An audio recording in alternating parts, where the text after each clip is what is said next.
Naku, isang magandang araw na naman po sa inyong lahat at tayo po ay naririto na naman sa inyong paboritong palatuntunang ehemplo na nagpapakita ng galing ng ating mga kababayan. At ako po ang inyong lingkod, si Dan Andrew, at patuloy po kaming naghahanap dito sa Pilipinas ng iba't ibang mga organisasyon at mga taong nagpapakita ng angking galing ng Pilipino. At bago po tayo magpatuloy, siyempre konting pugay muna tayo sa ating mga tagapakinig. Dito sa Kamaynilaan, over 702 DZAS, magandang araw po sa inyong lahat. Diyan din sa Bacolod, over 1233 DYVS, maayong adlaw sa inyo tanan. At sa South Cotabato, ganun din. Marami ring mga Ilonggo dyan at mga Ilocano rin dyan sa South Cotabato sa ating stasyon dyan sa Marbel, 1062 DXKI. Sa Santiago, Isabela, over 1143 DZMR na imbag nga adlaw. At sa Cagayan de Oro, over 103.3 FM, The New J Radio. At siyempre, hindi po natin kakalimutan yung GIS na lang, nasa Spratlys na, dyan sa Quezon, Palawan, sa himpilang 106.3 DZRK, Radio Kapit Bisig. At kung kayo naman po ay nakikinig anywhere else in the world, abay siyempre sa www.febc.ph. Magandang araw po sa inyong lahat. At sana naman po ay kayo rin sa inyong mga sariling buhay ay nagiging ehemplo. Nako, ngayon pa nga po talking about kayo mismo ang nagiging ehemplo. Abay, yun po ang ating mga kaibigan na kakausapin ngayon. Sila po ay kasama sa I Volunteer Philippines. Ito po ay ang kauna-unahang volunteer portal na naitatag sa ating bansa noong 2001. At ang gusto po nilang i-promote dito ay yung kusang paglilingkod o yung volunteerism na tinatawag natin. Ito yung bukal sa inyong loob at kung tutuusin, gagawin nyo dahil talagang naniniwala kayo dun sa inyong pinaglalaban o dun sa inyong pagtulong. Talagang bukal sa loob at natural din po yan sa mga Pilipino. At nais ng I Volunteer ay ipamulat sa publiko po na kayo po ay mayroong karapatan at mayroong kakayanan na maging volunteer. At ako, gustong-gusto po nila yon. At sa katunayan nga po, pati nga ho sa ibang mga lalawigan natin ay nakakatulong sila. Kasi sila po ang nagbuo ng isang volunteer management system ng Libon Albay. At kasama po yan, tatanungin pa natin kung saan pa po sila nakikipagtulungan at kung sino-sino pa, dahil pagka tinignan nyo yung kanilang portal, abay marami na nga talaga silang mga kasama. At kasama po natin ngayon si Mr. JB Tan, siya po ang nanguna dito, siya po ang founder, at kasama din natin ang kanilang executive secretary, si Jasmine Salem. At sa ating po pagbabalik, abay sisimulan po natin ang ating pakikipagkwentuhan sa kanila dito lamang sa inyong palatuntunan ng ehemplo.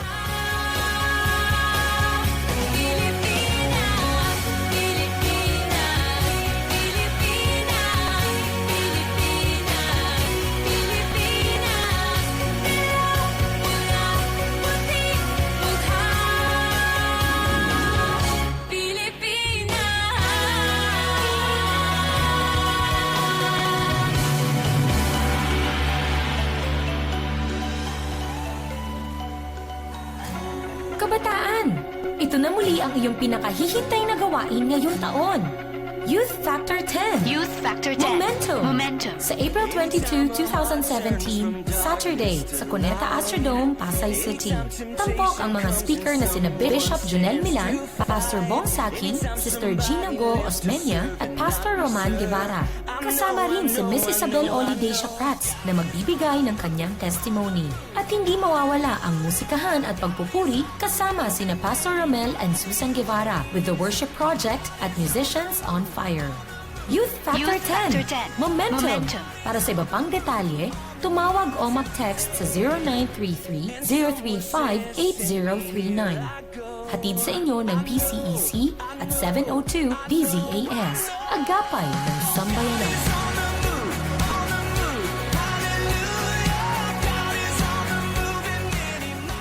Ito ang 702 DZAS, Agapay ng Sambayanan, na papakinggan sa buong mundo sa www.febc.ph sa pamamagitan ng Bitstop Network Services. Dan Andrew Cura para sa Ehemplo.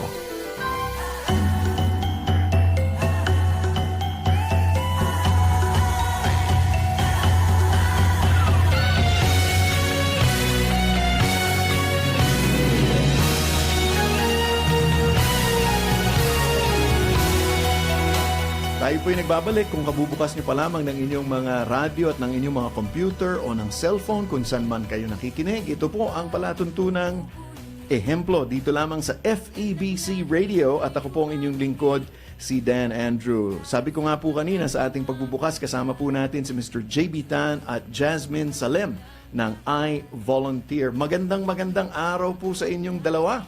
Magandang araw.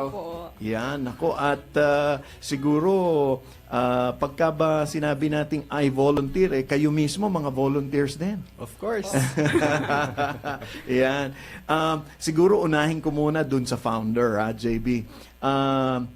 Dito ba sa ano na to, sa iyong konsepto o sa iyong advocacy, paano ba nagsimula itong gumawa ng isang portal? Yung munang bakit yung volunteerism ang iyong parang naging advocacy? Naniniwala kami sa I Volunteer na kaya nating pagandahin yung Pilipinas. Pero hindi natin kaya na tayo-tayo lang. So yun yung nagsimula kung bakit namin ginawa to is para manawagan na sa lahat ng Pilipino na pwede tayong may gawin at kailangan natin magtulong-tulong, wag natin lahat idepende sa ating gobyerno para yung ating bansa ay umunlad. So nagsimula kami, yung mga kasama kong nagsimula nito, kanya-kanya rin kaming mga volunteer before. So Saan kayong mga areas nagvo-volunteer noon bago nabuo itong I Volunteer? So ako, nagsimula ako sa simbahan Okay. bilang isang reader. At from there, nakita ko ang daming pwedeng gawin. Hindi kailangan sa simbahan ka lang. I mean, yung tinuturo sa simbahan, dalhin mo rin Pwede sa mo labas. ilabas, oo. Diba? Yun yung pinakamagandang pagtuturo sa iba or pag-share ng salita ng Diyos. Diba? So, doon nagsimula. Nag-volunteer din ako sa mga orphanage. Tapos nag-aral po ako ng computer science. Okay. So, naging advocacy ko rin is magturo sa mga bata kung paano gumamit ng computer. So pati yung iyong background, yung iyong experiences nagagamit mo ngayon. Oo. So, since then, nakita ko na ang daming kanya-kanyang tao, may kanya-kanyang abilidad, may kanya-kanyang hilig, kanya-kanya tayo ng pwedeng may i-share. So, doon nabuo yung I Volunteer na paano ba natin mahihikayat pa mas maraming Pilipino na i-share yung mga oras nila, ma-share yung talento nila para naman sa iba. Yun, napakalinaw po nun. Ang kanilang pangarap ay ang bawat Pilipino ay magkaroon ng kusang loob na paglilingkod patungo sa pagbabalangkas ng ating bayan. Ako, napakaganda nung adhikain na yun. Ito naman si Jasmine. How did you get involved? Paano ka naman napasok dito sa I Volunteer? Isa po ako sa mga dating walang pakialam. So, ganun po ako nagsimula. Galing akong probinsya. Okay. So, nag-aral ako dito sa Manila, Saan nagkolehiyo. province ka galing? Ilocos Norte. Ilocos, okay. So, yun po, nagkolehiyo ako dito sa Manila. Tapos, nung nasa college ako, puro aral lang, isa lang yung goal ko sa buhay. Then, nung nagtrabaho ako, parang naisip ko, parang ano naman yung magagawa ko para to give back. So, yun, nakilala ko sila. Then, nagustuhan ko yung advokasya nila. So, since then, ito na yung way ko para na may matulong din sa bayan. Kung nasa computer si JB, ikaw naman, ano naman ang work background mo? Sa CPA. CPA, So, accountancy po ako. pwedeng magamit. Kaya ka pala nasa finance ng I Volunteer, Yes. ha? Yeah. Oo. Nako, at so ito lang unang salvo pa lang depende dun sa iyong trabaho, maging ikaw man ay nasa computer world, kung ikaw man ay nasa finance, merong pwedeng ipagvolunteerismo. Merong ganoon. Now, dito nating simulan. One of the things na talagang sinasabi nyo, hindi lang kami website. Kasi nga dahil lang sa introduction natin, sabi natin kauna-unahang volunteer portal. At para po dun sa ating mga tagapakinig na hindi masyadong naintindihan yung portal, dahil nga alam mo, marami na, mas puro moderno na ngayon Ano po yan doon ho sa website ay makikita nyo na hindi lamang isang organisasyon ang nandoon lahat nakabalangkas yung iba't ibang mga organisasyon para isang tinginan, pwede kayong makapunta parang kay portal para humpintuan. Binubuksan yung ating pananaw sa iba't ibang mga organization. Pero ang sinasabi mo dito, JB, hindi lang kami basta website na linagyan ng mga Opo. iba-ibang organisasyon. Bakit? So nagsimula naman po talaga kami bilang isang website. So bilang puro IT po yung nagsimula nito. Okay. Talagang area mo, no? Oo. So naisip namin bakit ang daming gustong tumulong. Ang problema, hindi nila alam kung paano, saan, pag tumawag sila sa mga NGO, normally walang sasagot or matagal sumagot. So nagsimula kami para pabilisin or para matanggal yung mga barriers for people to volunteer. Let's put the information in a website. So Okay. nagsimula po talaga kami ganun. But sa tagal na po namin, nagbago na rin po yung how we deliver our services. So now, tumutulong na rin kami sa education. Naiimbita po kami sa mga schools and sa mga companies to talk about volunteerism sa kanila. Meron din kaming tinatawag na community meetup, volunteer community meetup. So we Okay. bring together volunteers. Kasi marami dyan sa mga nagvo-volunteer, kanya-kanya. So yung mga kaibigan nila, ayaw silang samahan. So, para magkaroon sila ng support group. Okay. Okay. At ipagpatuloy ang kanilang pagvo-volunteer, we created this volunteer community meetup. Okay. Now, dito sa sa meetup na ito, sinasabi ba na yung iba't ibang mga organizations din na kailangan ng volunteers, nandoon din sila? So we invite a few, Okay. ask them to talk about their advocacy para din maintindihan ng mga volunteers ano ba yung problema. Problema dito sa society natin, but at the same time hindi siya mag-stop doon sa problema. We also invite those who are creating solutions para people are inspired okay. to take action. So, ang ano nyo talaga, ang parang pinaka ginagampanan na papel ng ng iVolunteer is pagkakitain. Ika nga sa term natin yan eyeball. Na mag-eyeball yung mga gusto kong tumulong At ang gusto ko magturo. So ngayon pwedeng ito nag-ano to ng mga Naghahanap bata. siya. Ganon. So Okay. bridge kami between the NGOs and the volunteers. Okay. Now, ikaw, Jasmine, in your role as Executive Secretary, ano ang parang pinaka pakay mo ngayon dun sa iVolunteer? Ano ang pinaka-role mo doon? So, ako po yung nagme-maintain ng org. Okay. So, ako nag-aayos na kailangan hindi lang tayo basta-basta NGO. So, Okay. yung mga legal docs, ako yeah. nag-aayos ng mga Yun, accreditation yan, kasi yung oo. integrity din ng NGO. So, nakikipag-partner kami sa mga government agencies. So, yun po. Aside from that, sa finance din po kasi ako. Oo. So, ako rin nag-handle ng bookkeeping and tsaka yung mga fundraising events kasi kailangan din namin ng fund para Oo. Now, patakbuhin yung pero magandang to JB tsaka Jasmine, no? Lalo na sa mga tagapakinig natin. Kasi madaming mga Pilipino, maganda naman talaga ang puso nila, kusang loob na gagawa. We will volunteer, give books, do community service, di ba? Tapos, friends, mag-ambag naman tayo. Now, once there is money involved, now, minsan dyan nagkakaroon ng problema kasi hindi sila rehistrado, hindi makapagbigay ng resibo, hindi makapagbigay ng report kung saan ginastos yung pera. So tuloy, nasisira yung magandang simulain.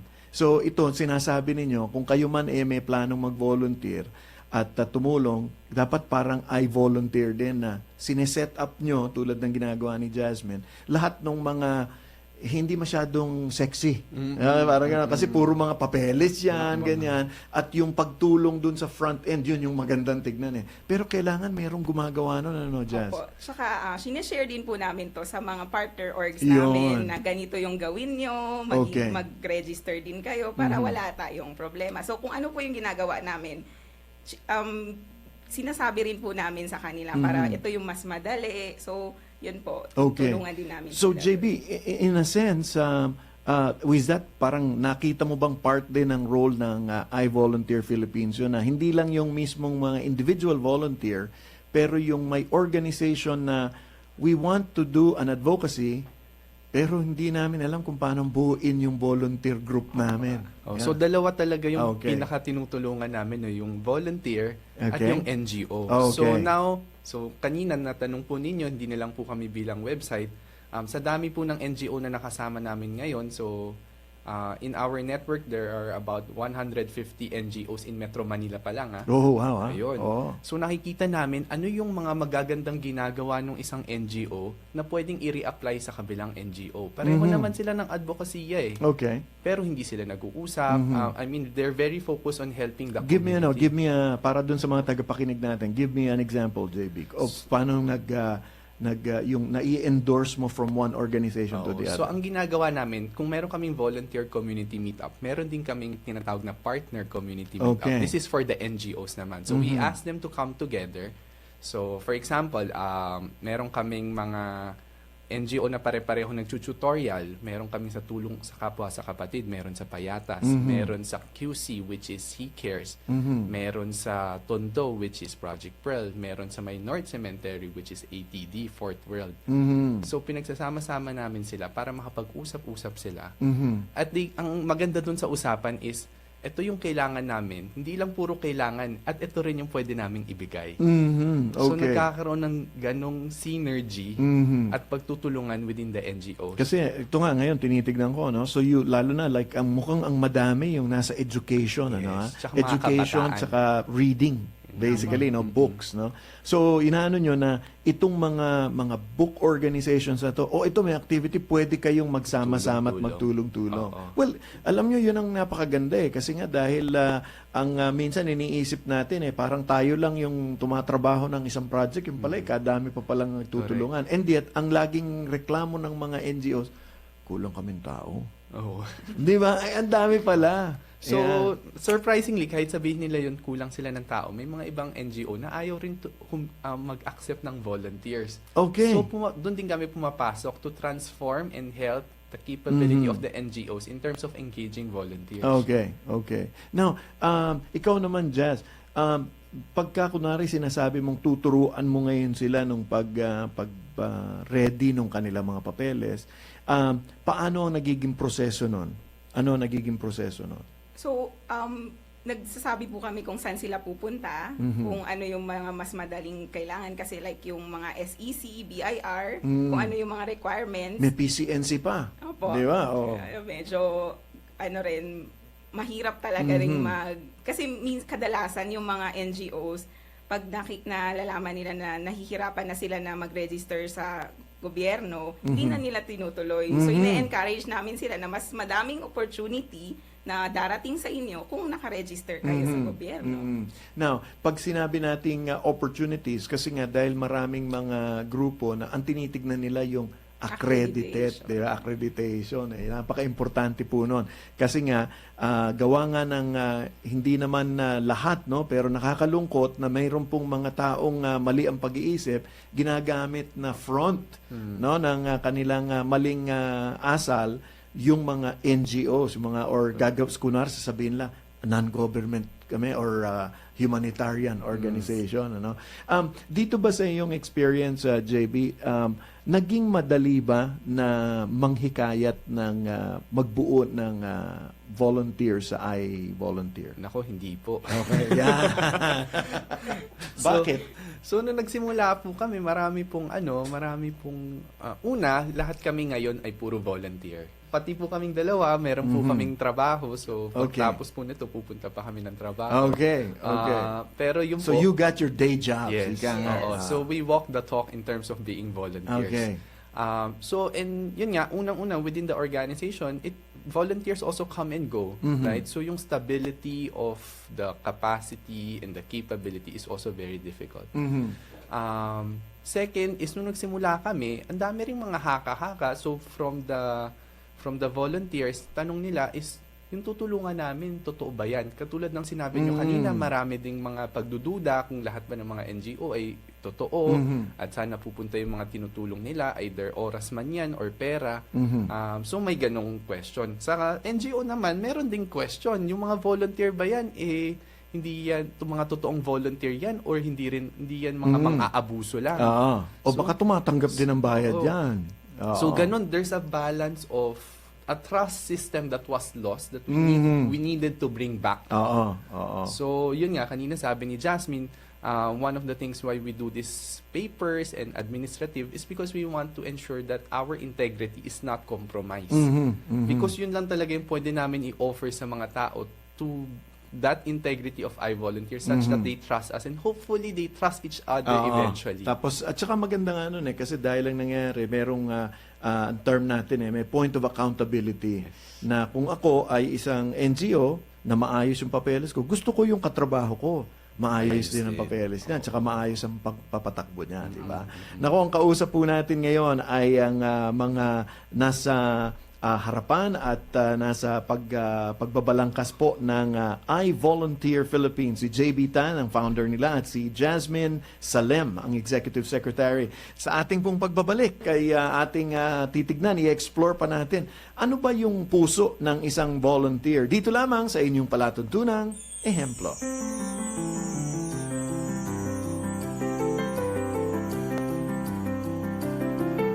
Tatlong magkaibigan ang sa gubat na pasyal, magsasaka, mangangaral at mangangalakal. Do'y may ermitanyo na sa lubong nila, may tatlong kumikislap na butil na dala. Butil ng pag-ibig, wika ng matanda, ay ipamahagi palagi sa kapwa. Ang mamang negosyante, inuwi sa kanila. Ang butil ng pag-ibig, binigyan ng halaga. Sa hapag ng mamahalin at babasaging kristal, nilapag at itinuring na panauhing pandangal. Ngunit kahit na ang butil ay panatag sa silid, ay nanatiling butil ang butil ng pag-ibig.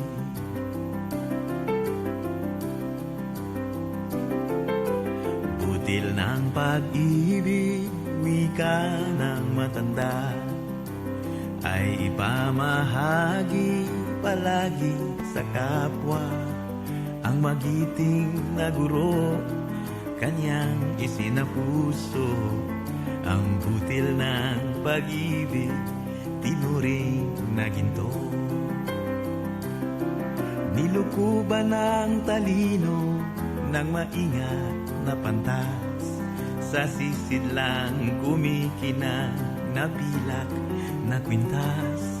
Ngunit kahit na ang butil ay panatag sa dibdib, ay nanatiling butil ang butil ng pag-ibig.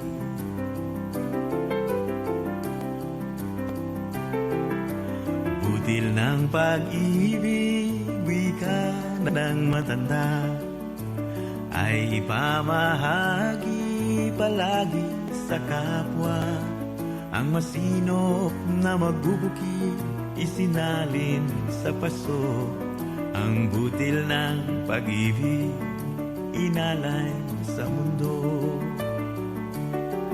At sa lupa na sa sipag at tiyaga ay binungkal, sa bakuran ng katwiran na hindi nabubuwal.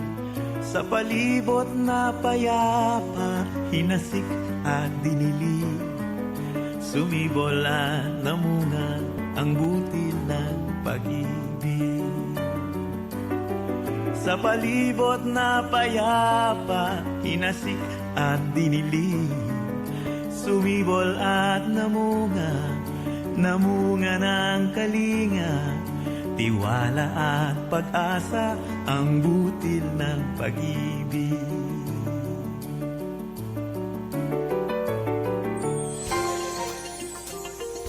Come and be blessed as the Salvation Army Philippine Territory celebrates their 80th anniversary with the theme The Whole World Mobilizing. Join their celebrations on March 28th to 31st at the Center for Community Transformation, Tagaytay, followed by bigger celebrations on April 1st and 2nd at the Cuneta Astrodome in Pasay City. featuring the international leaders of the Salvation Army, General Andre Cox and Commissioner Sylvia Cox as guest speakers. Salvation Army Philippines at 80. For more information, call 524-0086. This event is brought to you in partnership with 702 DZAS, Agapay ng Sambayanan.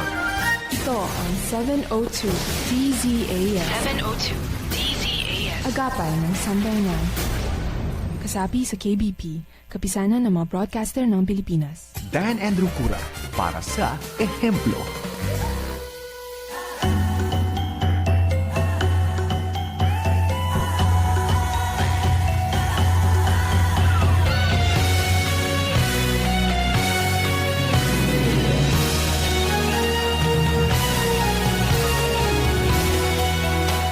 Tayo po ay nagbabalik dito sa ating palatuntunan. Kayo pa rin po ay nakikinig dito sa FEBC Radio. Ito po ang Ehemplo. Ako po ang inyong lingkod, si Dan Andrew. At ngayon po sa araw na ito ay ang ating fini-feature po ay ang I Volunteer Philippines. Isang nagsimula po bilang isang portal ng iba't ibang mga volunteer organizations. At ngayon po sila hindi lamang, sabi nga nila, hindi lang sila website, kung hindi tinutulungan din nilang maisaayos yung iba't ibang mga volunteer groups at mga NGOs. Kasama po natin si Mr. JB Tan, ang kanilang founder, at si Jasmine Salem, ang executive secretary. Now, medyo shift ako ng konti. Kanina pinag-uusapan natin yung how it started, ano yung mga components niya. Pero, ano ba ang nasa puso ng isang volunteer? No? Dahil sabi nga natin, ito'y kusang loob na pagtutulong o kusang loob na kung tutuusin, ikaw pa ang gagastos dun sa iyong gagawin kasi gusto mong gawin ito. At baka may mga nakikinig, sabi mo nga, you keep your day job. Ang sweldo ninyo ay hindi nang gagaling sa I Volunteer Philippines kung hindi nang gagaling sa inyong mga sari-sariling trabaho. At baka mayroon nagsasabi, naman, nagtatrabaho na nga ako napapagod na nga ako, magbo-volunteer pa ako. So, saan nang gagaling yung desire ninyo na, sige, tulong ako? Simulan ko kay Jasmine. So, personally po, tumutulong ako para to share kung ano yung blessing na natatanggap ko. So, ito yung way ko na ipakita din sa ibang tao, i-share yung blessing from God. So, yun po yung naging personal na advocacy ko kung bakit ako nasa I Volunteer. So, ang kanina sabi mo, parang it's a way of giving back. No? Kung ano yung natanggap mo. Now, pagka yun ang tinanong ko, ano ba ang natanggap ng isang Jasmine Salem? To be honest po, medyo, kasi lumaki ako na okay yung buhay. So, parang naisip ko na nung lumalaki ako, hindi ko pinoproblema. Naisip, oo. Yung mga bagay, yung parang kahirapan, hindi ako yung sa education. So nung nagpunta ako sa I Volunteer, namulat ako na may ganito palang side ang buhay Okay. na hindi ko alam. So parang yun, naisip ko lang na gusto kong tumulong kasi gusto ko rin ipakita sa kanila na hindi lang ganyan, may maganda rin sa buhay. At dahil mayroon kang natanggap, Opo. abay, ako naman ngayon ang magbibigay. Oo, kasi nga dahil minsan tayong mga nakikinig hindi natin naiisip pagka mag-e-enroll, papasok lang tayo no? Opo. Hindi natin alam na yung mga magulang natin. Ako talaga palang Hirap din ginapang pala talaga yan.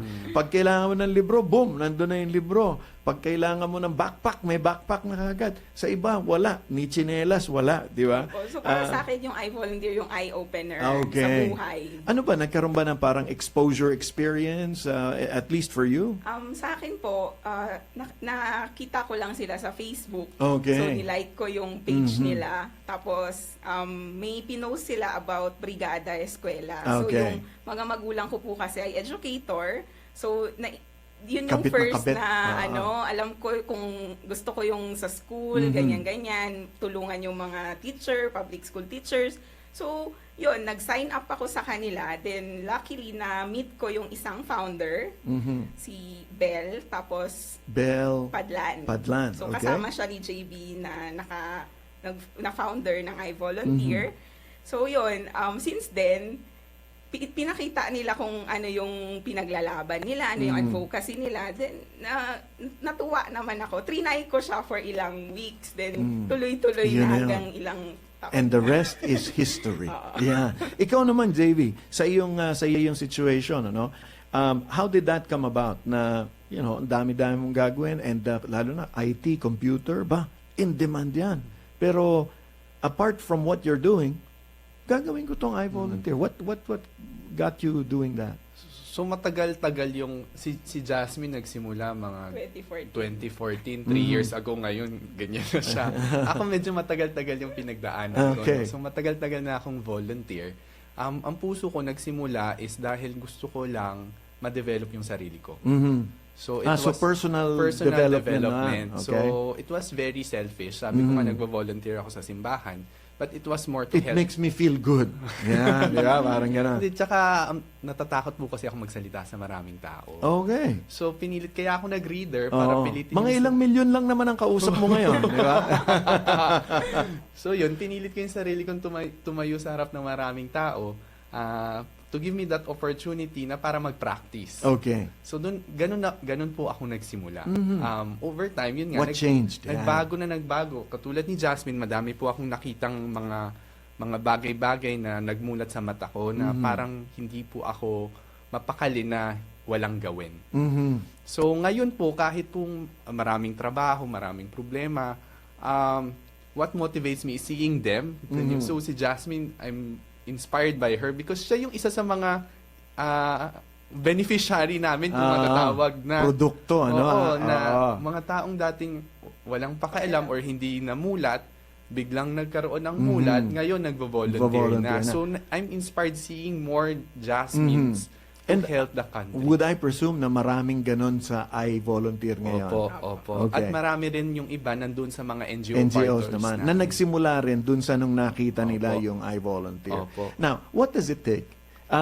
Kasi sabi mo nga, in two areas, yung kay Jasmine is, meron ako natanggap, I want to give back. Sa'yo naman, I wanted to develop myself, no? Now, that in itself, hindi naman masama yun. Maigi rin na ma-develop. Kaya lang, it is through that development na biglang namulat. Opo. Okay? So, ano ang, para sa mga nakikinig, ano ba yung pwedeng makahikayat sa kanila? Yeah. So ngayon po, ang sinasabi namin, ang pagvo-volunteer ay isang adventure. Okay. So maraming pwedeng mangyari. So it can be people can have different motivations on why they volunteer. It can be as simple as naghahanap ako ng kaibigan. It can be the same as me na naghahanap ako ng opportunity to develop myself. Actually, magandang lugar ito para makahanap ng kaibigan. Oo. Kasi, imbis na kaibigan sa medyo likong daan, ito medyo maganda yung inyong kahihinatnan dito, di ba? Opo. Marami rin naghahanap ng opportunity to develop their career. So marami pong pwedeng magawa pag volunteer. And kahit ano man yung ano man yung dahilan nila, basta wala naman silang nasasaktan, pwede silang magsimula at maging volunteer. Now, dito sa ganitong gawain, isang laging tinatanong ko is, ano ang major na hurdle? Ano yung pinakamalaking balakid para una doon sa taong gustong mag-volunteer, kasi malamang merong mga alam mo gusto ko pero hindi ko magawa. Nangingiti na si Jasmine, siya tatanungin ko. Yung ano yung hurdle na kailangan muna nilang malampasan para matuloy yon? Sige, Jazz. So, ako po, nung nag-umpisa ako, parang nakakapagod din. Parang, kasi nagvo-volunteer ka, tas sa umpisa kasi hindi mo nakikita kung ano yung impact ng ginagawa mo. So, parang, may mga times talaga na naka-question mo yung sarili mo kung tama ba yung ginagawa mo. At ako nandito. Oo, kasi parang wala naman akong nakukuha. Pero, pag nakita mo kasi yung motivation mo, kung ano yung dahilan, kung bakit mo yan ginagawa, balikan mo lang siya and mas lalo kang, yung mga problema mo like sa time, wala kang time, nagtatrabaho ka, wala kang pera to volunteer kasi kailangan. Ikaw pa magagastos ng pamasahe mo. Oo, diba? so parang yun, pag iniisip mo kasi talaga kung ano din yung nangyayari sa'yo. Para kasing nade-develop ka din, nag-evolve ka na ang dami mong nakikitang mas lumalawak yung tingin mo sa mundo pag nag-volunteer ka. Pag na-realize mo na ganun, nawawala lahat ng mga problema. So, Okay. yun yung lagi kong sinasabi rin sa sarili ko na pag napapagod na ako, naghahanap ako ng inspiration to continue volunteering, I always go back to the reason why I'm doing this. Na So, yun. gusto kong magbalik. Opo. Yan. Okay. In the case of JB sa iyong pagsisimula nito, no? What clicked in a sense? Ano nga yung naging meron ka bang pinagdaanan na to go from self-development to hindi gawin natin ito. At ano yung mga nakikita mo dun sa mga pumapasok o nagtatanong, paano ba maging volunteer? Ay naku, hindi ko pwedeng gawin yan. Yung may tipong ganon merong balakid. So nagsimula ako sa sarili ko nung parang nakita ko na meron ako nang pwedeng i-share sa ibang Okay. tao. I started seeing na, bakit hindi? Then eventually I started thinking about sustainability. So parang gumagawa ako ng mga one-time outreach activity dito, meron dyan. Pero may nagagawa ba talaga akong pagbabago? So doon yung pag-iisip ko, nagsimula rin nagbago na oo, may nagbabago sa akin, pero mas may gusto pa akong gawing pagbabago sa iba. So doon yung parang simula na nagbago yung isip ko na I started looking for impact, sustainability, beyond the self-development. Ang advice ko lagi sa mga nagsisimula is, una, mag-enjoy. Mag-enjoy muna. Dapat masaya sila dun sa ginagawa masaya doon. sila sa Oo. ginagawa nila. But eventually, sabi nga ni Jasmine, they need to find their purpose. Bakit sila nandito? Kasi nakakapagod din talaga minsan. Sa tagal ko nagbo-volunteer, ganun din naman. Daming beses ko nang inisip, bakit ba ako gigising ng maaga ngayong Sabado? Oo. Para Pahinga ko na Oo yun nga, di pahinga ba? ko na yun, Oo. di ba? Pero kung yung purpose mo at yung motivation mo clear sa'yo, Oo. I mean, it will energize you even At further. pagka at pag-iisipin natin na yung when you talk about purpose minsan hindi lang yung purpose o layunin ng pagiging volunteer eh. Yung ibang tao nakikita yung layunin sa buhay, Opo. di ba? At minsan yung layunin sa buhay hindi nakikita dun sa trabaho. Parang yung trabaho yung nagiging yung term mo nga yun yung sustainable. Okay, ito yung bubuhay sa akin, sa pamilya ko. Pero ang nagbibigay ng purpose ay itong ginagawa ko sa labas ng trabaho ko. Di ba parang ganun minsan nangyayari eh. Opo. Di ba? Yun. Kaya yun po yung in a sense pag sinabi nating volunteering, hindi lamang yung tumutulong sa kapwa, hindi nyo alam pati ikaw nagkakaroon ka ng meaning. Dito sa ginagawa nyo sa I Volunteer Philippines, ano ang mabibigay mong example, JB, ng yung top of mind lang, yung success story na kaya talagang tama itong pinasok ko na ito eh. So, nabanggit ko kanina, yung pinaka-success story talaga namin, hindi siya malaki, hindi siya grand. Okay. It's the individual people that we meet Okay. na nakita namin nagbago yung buhay nila. So, either dati, sabi ni Jasmine, walang pakialam. Ngayon, nagvo-volunteer na ako kahit pa isa-isa. So Masaya pag na kami. nakikita mo si Jasmine, na-inspire Oo. ka. Yun. So, Okay. kahit pa isa-isa, Oo. ganun, at least meron na silang ginagawa. Or yung dating pa isa-isa, nag-outreach ako dito, nag-outreach ako dyan, nakakita ng advocacy nila at they committed long-term to help the other NGOs that we partner. Yun yung mga success stories. Sa iyo, Jas, ano ang parang masasabi mong nakita mo na talagang ito nga, malaking tulong ito? Meron akong favorite na partner organization sa Quezon City. So, siya yung pag nagpupunta ako doon, isa kasi siyang feeding program. Okay. So, nagsimula siya ng isang private individual lang.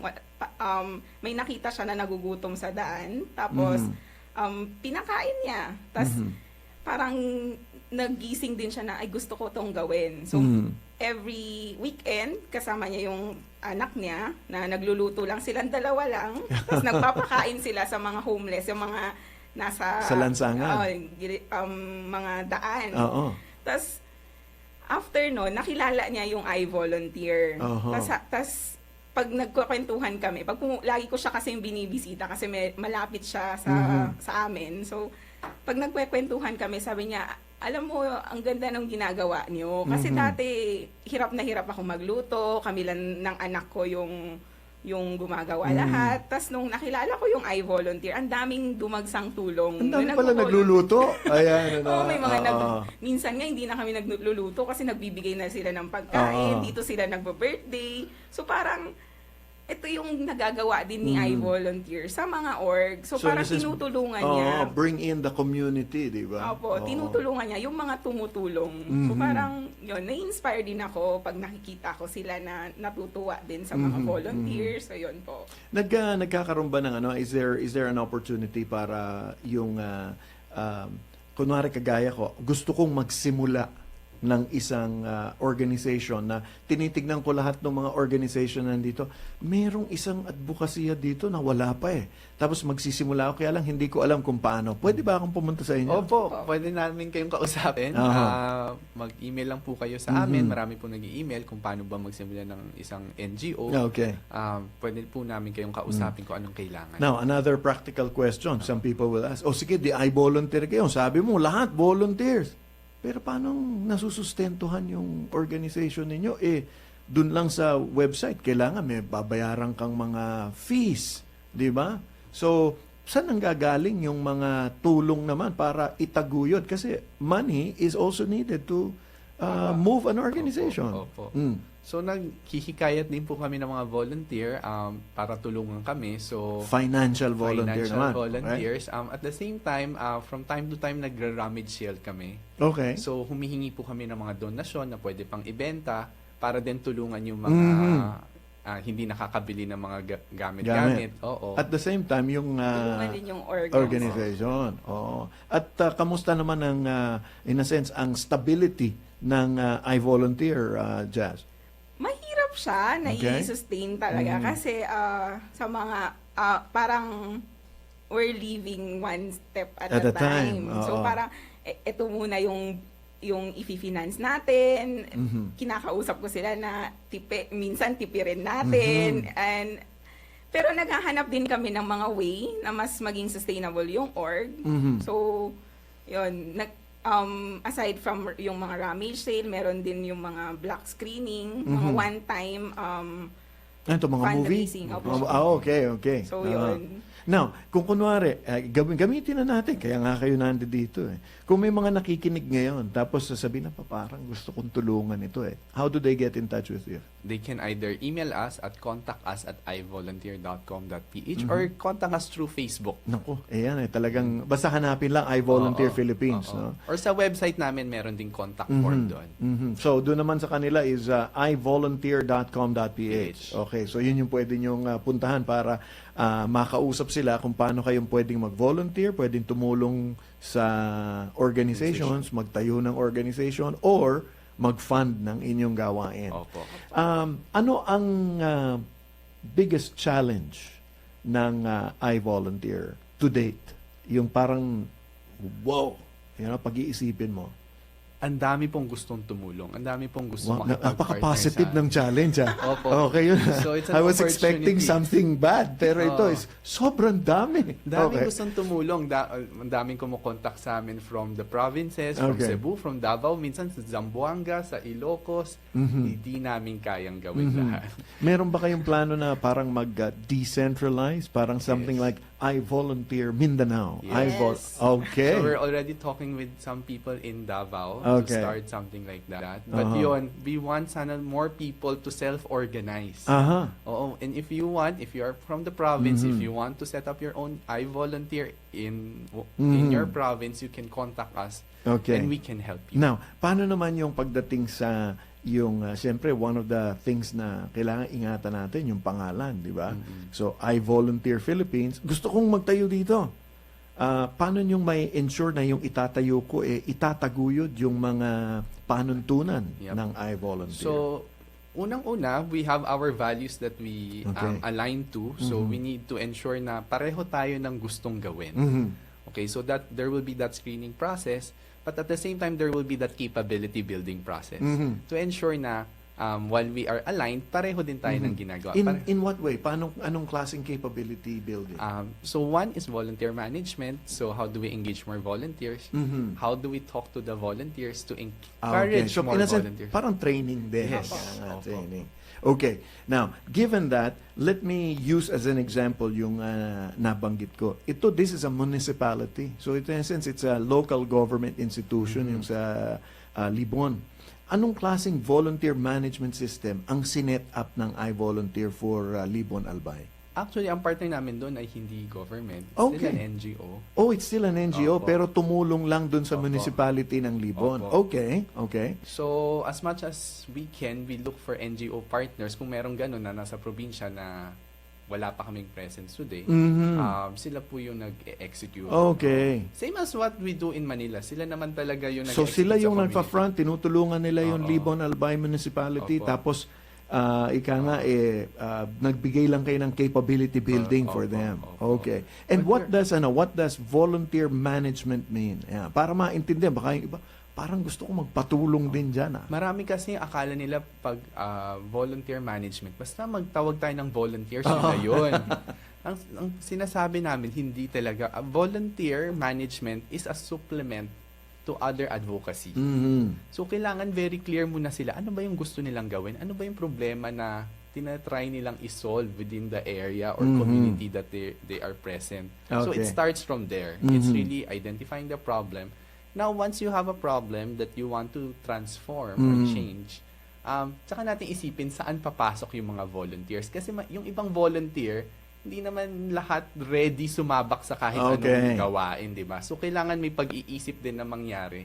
Paano papasok yung volunteer para talagang makatulong sila. Yun. From there, then you start recruiting. And then training them. Training them, yes. And do monitoring while they are in the volunteer So dapat pala opportunity. kayong kausapin namin. Kasi like dito sa FEBC Radio, meron kaming tinatawag na emergency radio setup during a disaster. Opo. Ang problema, kulang ang tao. Kaya Opo. kailangan namin ng volunteer. Sige po. Yan pala eh. O, yan ha. So meron na tayong pagsisimulan. Baka pwede tayo mag-usap. Yan, ang kausap po natin ngayon ay si JB Tan, ang founder, at si Jasmine Salem, ang executive secretary ng iVolunteer Philippines. Isang grupo na tumutulong, nag-equip, at nagmumulat sa mga kababayan natin na pwede tayong tumulong ng kusang loob at ng bukal sa ating puso bilang mga volunteers. Nako, tayo po muna ay magkakaroon ng konting mga paalaala sa inyo at sa ating pagbabalik, mga huling sandali natin kasama ang iVolunteer Philippines dito lamang sa inyong palatuntunang ehemplo.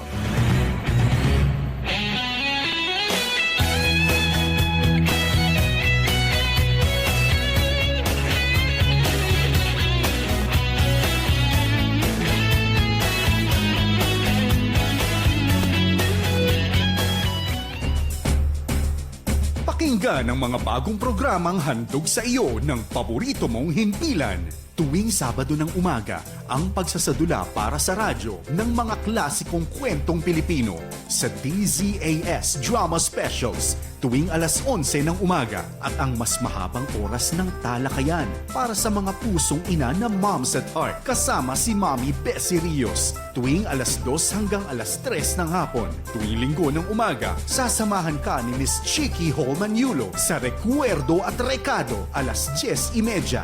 Sa hapon naman ay kasama mo ang mga pare, Parenting and Relationship Enhancement. Kasama sina paring Jebo Bansuelo, Manny Manansala at Allison Co. sa oras na alas 3 hanggang alas 4. Susundan ng Sunday Selections sa bago nitong oras mula alas 4 hanggang alas 5:30. Mapapakinggan dito lamang sa inyong FEBC Radio 702 DZAS, Agapay ng Sambayanan. Sumasay papawin mula sa Maynila. Ito ang Far East Broadcasting Company Philippines. FEBC Himpilang 702 DZAS. Agapay ng Sambayanan. Dan Andrew Cura para sa Ehemplo.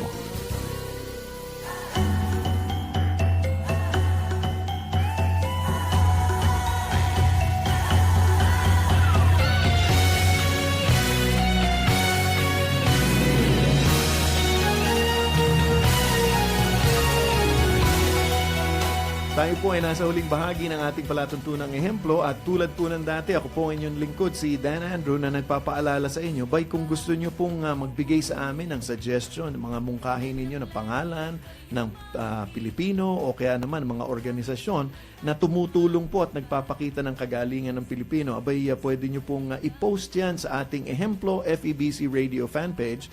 Pwede pong ilagay nyo dun yung contact numbers nila so that we can get back to you, get in touch with them para naman na makakwentuhan din natin sila. At kung gusto nyo pong mapapakinggan yung ating Facebook Live interview, abay, pwede nyong balik-balikan doon din sa ating Facebook page, ano? Dahil nandoon po yung interview na ito. At kung nagustuhan nyo itong interview ng I Volunteer Film, pwede nyong i-share. At pero siyempre, like nyo naman yung page namin, ha? Para naman na mas maraming tao ang makakita ng mga magagaling na Pilipino. Now, tuloy po tayo dito sa ating pakikipagkwentuhan kay JB Tan at Jasmine Salem ng I Volunteer Philippines. Pagdating dito sa bahaging ito, I'll ask you individually. I'll start with Jasmine at magtatapos tayo kay JB. Marami at pag tinignan ko kayo, obviously mga bata pa po ito, no? Young professionals. Mukha lang At maganda ba yan? Ganun ba yan?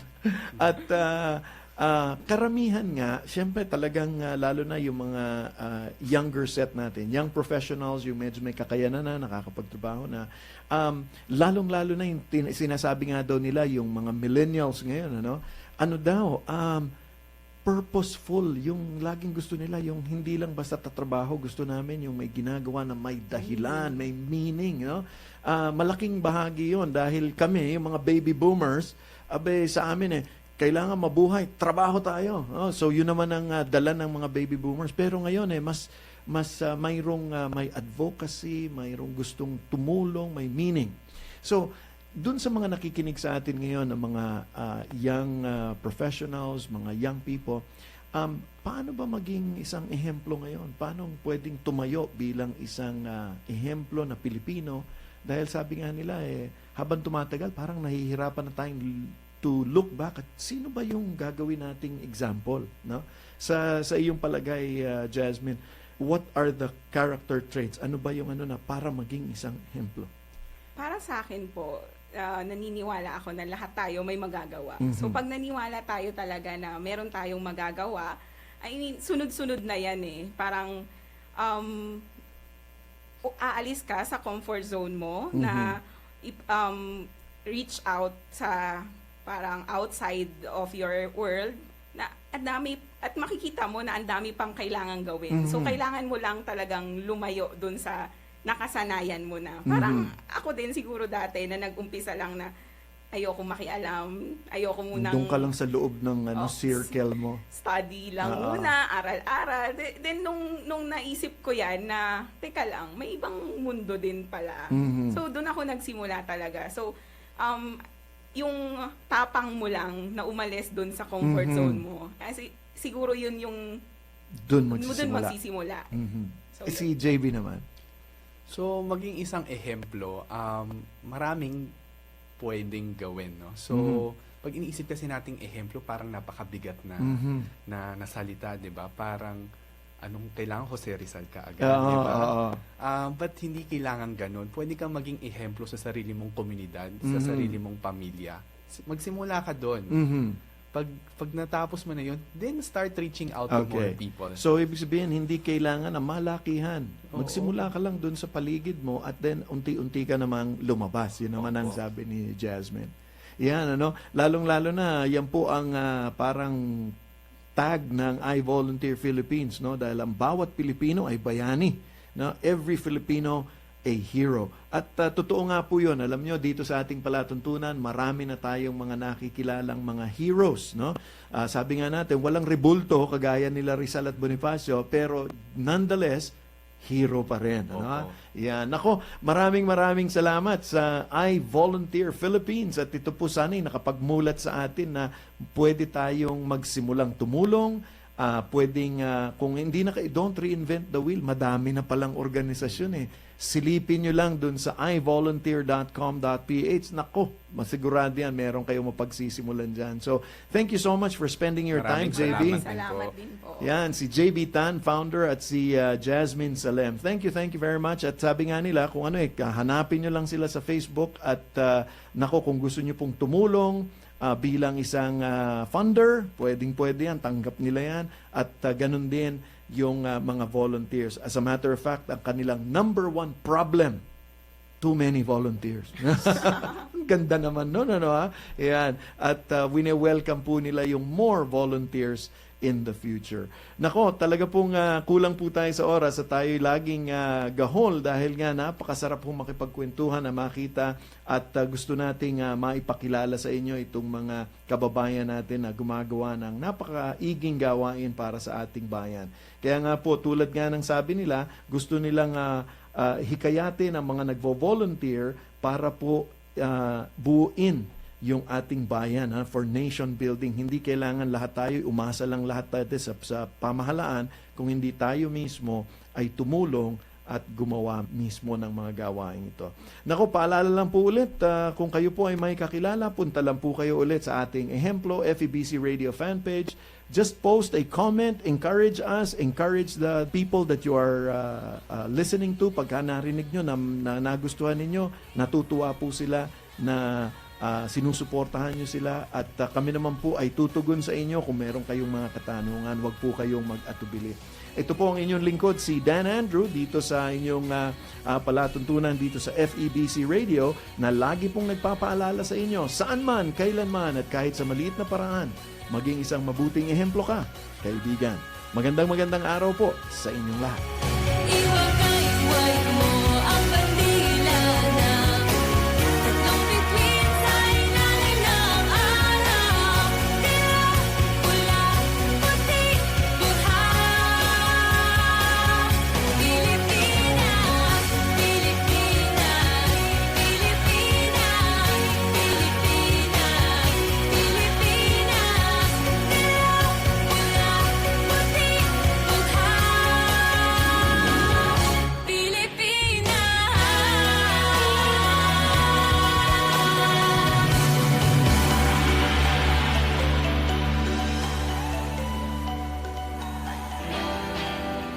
Rise Up Philippines presents the Rise Up Calabarzon Worship Conference. Rise Up Calabarzon Worship On April 29, 2017, Saturday from 9 a.m. to 5 p.m.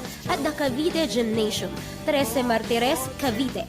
Join our main speaker, Pastor Roman Guevara, featuring Pastor Romel Guevara and DJ Dave Rotacchio. Tickets are available at PCBS Imus and PCBS SM Dasma. For more information, text or call 0932-550-1312. Rise Up Calabarzon Worship Conference. See you there.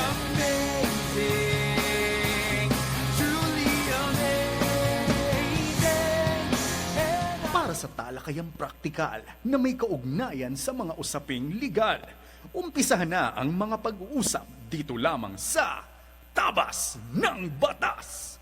Susunod na. Ito ang 702 DZAS. 702 DZAS. Agapan ng sambayanan na napapakinggan sa buong mundo Sa www.febc.ph.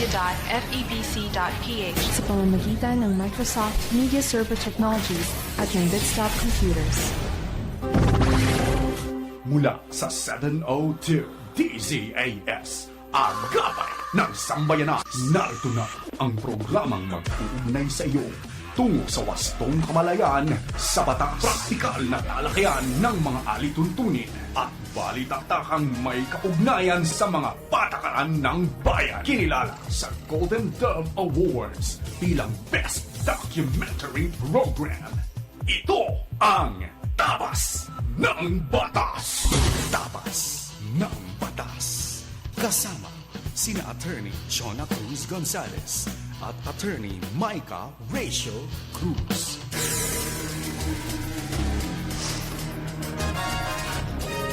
Isang magandang Sabado ng umaga sa iyo, kaibigan. Ikaw na nakikinig saan mang bahagi ng Pilipinas, Luzon, Visayas, Mindanao o sa iba pang bahagi ng mundo sa pamamagitan ng internet via online streaming sa febc.ph.